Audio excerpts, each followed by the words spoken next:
تو آپ ذرا سوچئے کہ کیا جزا ملنے والا ہے۔ تو خوش نصیب ہے وہ لوگ جنہوں نے رمضان کو خوش اسلوبی کے ساتھ گزارا، اللہ کی اطاعت میں گزارا، اپنے آپ کو تبدیل کرنے کی کوشش کی۔ ان لوگوں کے لیے آج کا دن اللہ تبارک و تعالیٰ نے عید کا دن بنایا ہے، لیکن یہ ہے کہ ایسا نہ ہو کہ یہ عید گزر جائے اور اسی کے ساتھ ساتھ ہمارے سارے اعمال صالحہ بھی گزر جائے، ہماری ساری نیکیاں بھی گزر جائے، اس لیے کہ گناہ کرنے کے لیے بہت ساتھی مل جائیں گے، لیکن جب نیکی کرنے کی بات آتی ہے تو بندہ ساری چیزیں مہیا ہونے کے باوجود بھی نہیں کر پاتا۔ آج اگر آپ تھیٹر میں چلے جائیں، یہ اس عید کے دن کو لوگوں نے اس طرح ناپاک کیا کہ اس مبارک دن کے اندر بھی لوگ تھیٹر میں جاتے ہیں۔ ان سے ذرا پوچھیے کہ تھیٹر میں جانے کے بعد نمبر لگانا پڑتا ہے کہ نہیں پڑتا ہے، ٹکٹ لینی پڑتی ہے کہ نہیں لینی پڑتی، لائن لگا کر ذلیل ہونا پڑتا ہے، تب جا کے ان کو آگے جگہ ملتی ہے۔ اور وہیں پر مساجد کھلی ہوئی ہے،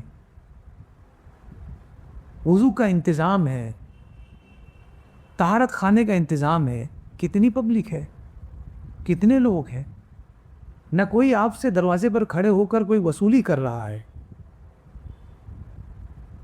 لیکن اس کے باوجود بھی لوگ نہیں ہیں۔ پتہ یہ چلا کہ گناہ میں محنت زیادہ ہے، گناہ میں ذلت زیادہ ہے، نیکی تو انسان آسانی سے کر سکتا ہے، ہر چیز مہیا ہے، مساجد کھلی ہوئی ہے، آپ سے پہلے امام پہنچتا ہے، آپ سے پہلے مؤذن صاحب پہنچتے ہیں، آپ سے پہلے خدام مساجد کو تیار کر کے رکھتے ہیں، آپ کے آنے کی انتظار میں مساجد کے اے سی چالو ہو جاتے ہیں، مساجد کے ذمہ داران خیال رکھتے ہیں کہ کوئی لائٹ نہ بند ہوگی، کوئی پنکھا نہیں چل رہا ہو تو کیا ہوگا، اتنا خیال رکھنا، اور کوئی بھی لینا دینا نہیں۔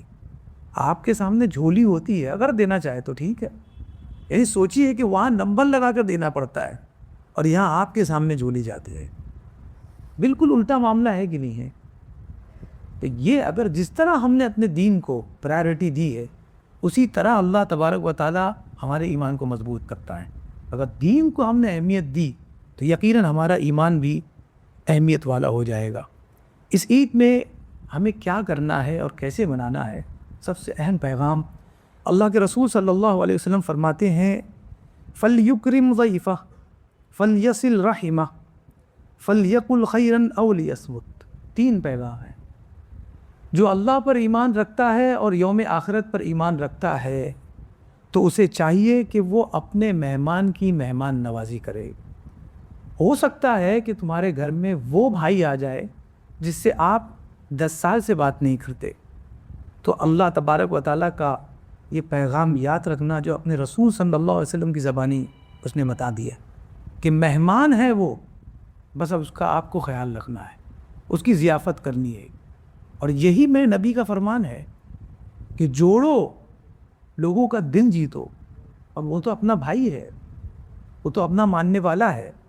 سب سے پہلا پیغام یہ ہے کہ اگر مہمان آ جائے تو مہمان کی مہمان نوازی کرو۔ اور دوسرا پیغام یہ ہے کہ جو اللہ پر ایمان رکھتا ہے اور یوم آخرت پر ایمان رکھتا ہے اسے چاہیے کہ وہ صلہ رحمی کرے۔ صلہ رحمی کا مطلب یہ ہے کہ کوئی آپ کا رشتہ دار ہے، خونی رشتہ دار ہے، لیکن آپ اس سے کسی وجہ سے دور ہو چکے ہیں، کسی بات کو لے کر آپ کے درمیان کچھ چپکلیشیں ہو گئی ہیں، اس کے باوجود بھی آپ کو اس کے پاس جانا ہے۔ پہلا پیغام کیا ہے کہ اگر کسی بھائی نے بڑا دل کیا اور آپ کے پاس آیا تو آپ کو بھی بڑھ کر اسے سینے سے لگانا۔ اور دوسرا پیغام یہ ہے کہ سل من قطع کا، جو تم سے رشتہ جوڑے تم وہاں جاؤ۔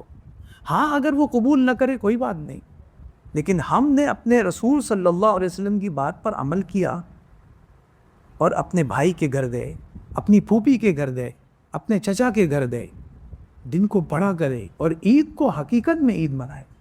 عید کا مطلب تھیٹروں میں جانا نہیں ہے، عید کا مطلب صرف اچھے کپڑے پہننا نہیں ہے، عید کا مطلب تو یہ ہے کہ آپ کسی کا دل جیتے اور کسی کے دل کو تکلیف نہ پہنچائے۔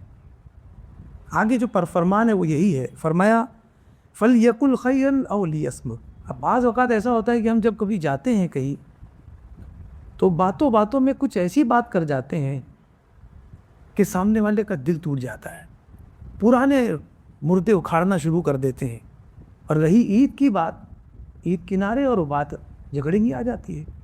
تو اسی لیے کہا کہ بولنا ہے تو اچھا بولو.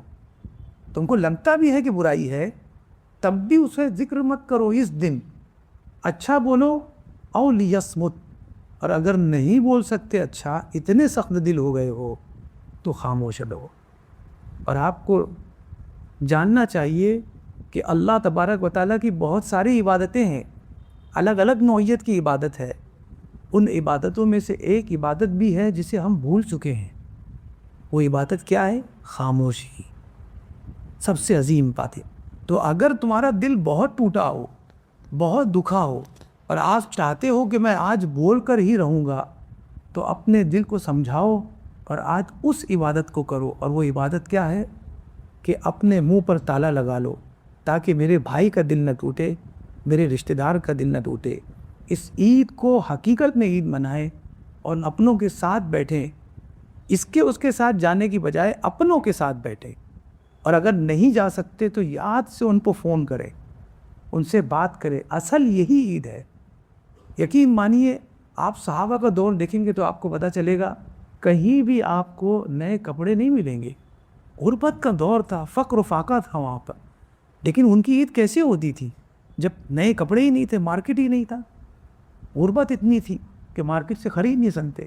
ان کی عید یہی تھی کہ وہ اپنے رب کو راضی کرتے تھے ان باتوں سے جو اس نے فرمایا ہے. اور وہ یہی باتیں ہیں: مہمان نوازی کرو، صلہ رحمی کرو، اور بری بات نہ کرو، اچھی بات کرو یا خاموش ہو جاؤ.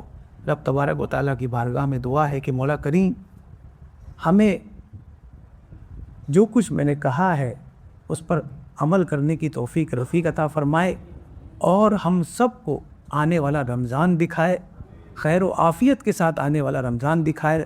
ہمارے والدین کی عمروں کو صحت و عافیت کے ساتھ درازی عطا فرمائے. وصلی اللہ تعالی علی خیر خلقہ محمد وعلی آلہ وصحبہ اجمعین برحمتک یا ارحم الراحمین.